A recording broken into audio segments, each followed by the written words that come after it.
Let's jump into the two big changes that have been announced. So, Craig, Oliver, what are the changes and what does this mean for educators and students? Let you take that one, Oliver.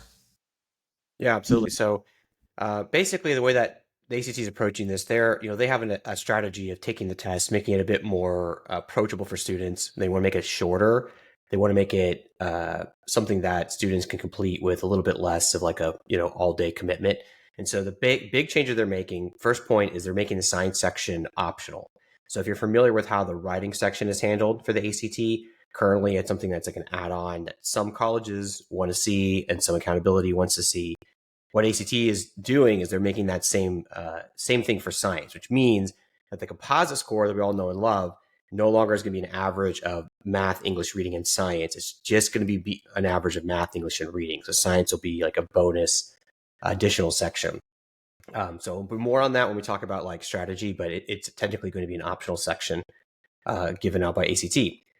The other change, so that right off the bat shortens the exam if you take what they're calling the core exam, which is now just going to be English, math, and reading.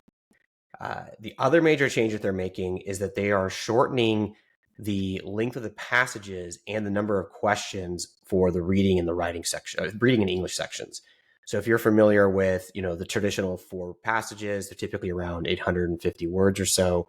What they're talking about doing is shortening that up a pretty good bit. We're still waiting on like final specs on that, but I think that I've heard talk about like 450 word passage length, possibly something in that range. So not quite as short as you're seeing on digital SAT, but definitely like a noticeable difference versus the current ACT.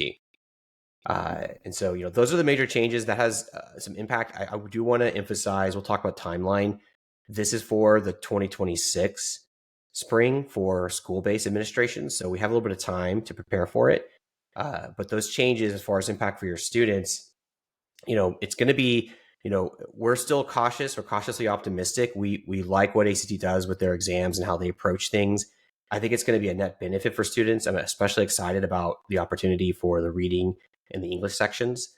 But, obviously it's going to be a change. There'll be some strategic changes and there'll be some, I think overall a positive impact for students for the ACT.